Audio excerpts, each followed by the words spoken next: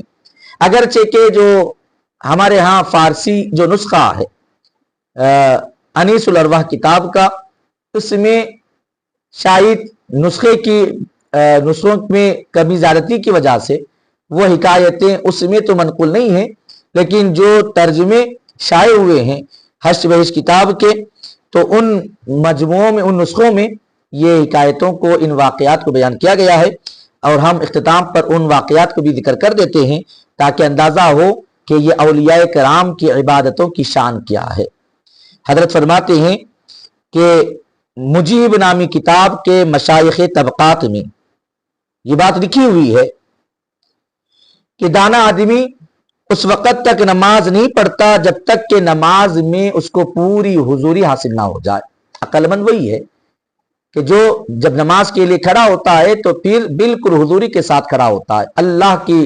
اس خیال کے ساتھ کھڑا ہوتا ہے کہ میرا رب مجھے دیکھ رہا ہے اور میں اللہ کے جلووں میں مست ہو چکا ہوں، یہ شان کے ساتھ۔ اور اس کی طرف وہ حدیث پاک بھی رہنمائی کرتی ہے جس میں آقا علیہ السلام نے ارشاد فرمایا لا صلاۃ الا بحضور القلب، کہ وہ نماز نہیں ہے جس میں دل حاضر نہیں ہے، دل اللہ کی یاد میں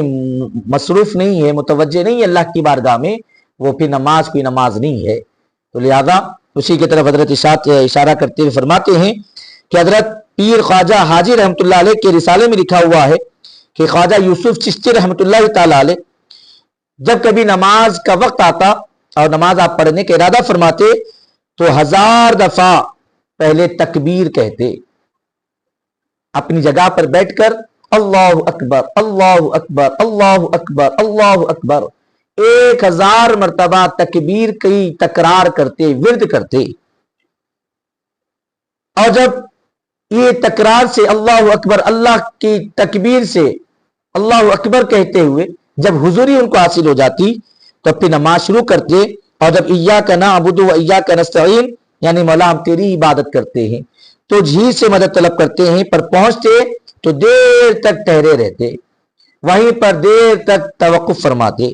الغرض جب ان سے اس بارے میں پوچھا گیا تو حضرت فرماتے ہیں کہ جب تک مجھے حضوری قلب حاصل نہیں ہو جاتی تب تک میں تکبیر تحریمہ نہیں کہتا، میں اللہ اکبر اللہ اکبر اللہ اکبر اللہ اکبر کی تکرار کرتا رہتا ہوں، جس رب کی کبریائی کو بیان کرتا ہوں، اس رب کی طرف میرا دل جب مائل ہو جاتا ہے، متوجہ ہو جاتا ہے، اور مجھے اللہ کی حضور حاضری، حضور قلب کی کیفیت اور سعادتیں حاصل ہو جاتی ہیں، تب پھر میں تکبیر تحریمہ کہتا ہوں۔ اور جب نماز کی شان ہوتی ہے کہ بندہ اللہ کے حضور الحمدللہ رب العالمین بھی کہتا ہے تو وہاں سے پروردگار عالم فرماتا ہے کہ میرے بندے تو نے میری حق واقعی حمد و ثنا کو بیان کیا ہے۔ اور حضرت فرماتے ہیں کہ جس نماز میں مشاہدہ ہی نہ ہو وہ نعمت کیا ہو سکتی ہے، وہ ایسی نماز پڑھ کر کیا حاصل ہوا جا سکتا ہے۔ اور فرماتے ہیں کہ ایاک نعبد و ایاک نستعین پر میں یہ کہہ کر جب تک کہ رکا رہتا ہوں، جب تک کہ میرے مولا کی بارگاہ سے مجھے یہ مجدہ، یہ بشارت نہیں نصیب ہو جاتی کہ ہاں بندے تو میری عبادت کی، تو نے میری عبادت کی، میں نے تیری عبادت کو قبول کیا، تو نے مجھ سے مانگا، میں نے تجھ کو عطا کیا۔ مولا کی بارگاہ سے یہ نوید اور بشارت جب تک نہیں سن لیتے تب تک آپ اپنی آگے عبادت کو آگے انجام نہیں دیتے۔ یہ اولیاء کرام کی عبادتوں کی شان ہے۔ ناظرین کرام، مولا تعالیٰ کی بارگاہ میں حضرت نے اور بھی کچھ واقعات ضرور بیان فرمائے ہیں، انشاءاللہ العزیز ہم کسی اور درس میں ان نماز کے حوالے سے جب بھی ذکر ہوگا کبھی تو ان واقعات کو بھی اس میں شامل کریں گے تاکہ اندازہ ہو کہ ہماری نمازوں کی شان اور ہے، ہماری نمازوں کی حیثیت اور ہے، بزرگان دین کی عبادتیں کرنے اور نماز ادا کرنے کی شان اور ہے۔ وہ حضور قلب کے ساتھ نمازوں کو ادا کرتے ہیں، اور حضرت انہی ارشادات کے ذریعے ہم یہ نصیحت فرمانا چاہتے ہیں کہ ہم صرف جسمانی ورزش کے حد تک عبادت کرنے والے نہ بنیں، بلکہ توجہ پیدا کریں، حضور قلب کی سعادت حاصل کریں، اپنے پیرانے کبار سے کی تعلیمات کو اختیار کریں، اپنے بزرگوں، اپنے پیر ہم جس کے ہاتھ پر بیعت رکھتے ہوں ان سے رہنمائی اور رہبری حاصل کرتے ہوئے اپنے تزکیہ نفس اور تصفیہ قلب کی سعادتیں حاصل کریں، اور حضور قلب کے ساتھ نمازیں ادا کرنے کی سعادتیں اور برکتیں پائیں۔ مولا تعالیٰ کی بارگاہ میں دست بدعا ہیں کہ مولا تعالیٰ ہم سب پر اپنا فضل و کرم نازل فرمائے اور حضرت کے ارشادات کے فیضان سے بھی سرفراز فرمائے، بحرمت سید الانبیاء والمرسلین برحمتک یا ارحم الراحمین والحمد للہ رب العالمین۔ السلام علیکم ورحمۃ اللہ وبرکاتہ۔ الحمدللہ رب العالمین والصلاة والسلام على سید الانبیاء والمرسلین وعلى آلہ الطیبین الطاہرین واصحابہ الاکرمین اجمعین۔ فقد قال اللہ تعالی فی شأن حبیبہ الکریم ان اللہ وملائکتہ یصلون علی النبی یا ایہا الذین آمنوا صلوا علیہ وسلموا تسلیما۔ اللہم صلی علی سیدنا و مولانا محمد وعلی آلہ واصحابہ افضل صلواتک وعدد معلوماتک وبارک وسلم صلاۃ و سلاما علیک یا رسول اللہ صلی اللہ تعالی علیہ وسلم۔ محترم ناظرین کرام، بزم طلباء قدیم و محبان جامع نظامیہ جدہ کی جانب سے یہ ہفتہ واری پروگرام درس حشت بہشت راہ سلوک و تزکیہ نفس کے نام سے ہم آپ کی خدمت میں پیش کرنے کی سعادتیں اور برکتیں حاصل کرتے ہیں۔ یاد رہے کہ اس پروگرام میں ہم کتاب حشت بہشت سے سلسلہ وار مجالس پڑھنے کی برکتیں حاصل کر رہے ہیں، اور یہ جو کتاب ہے حشت بہشت یہ 8 کتابوں کا مجموعہ ہے، خواجگان چشت کے مبارک ملفوظات کا مجموعہ ہے، اور اس میں جو پہلی کتاب ہے انیس الارواح جو کہ حضور خواجگان حضرت خواجہ عثمان ہرونی رحمۃ اللہ تعالی علیہ کے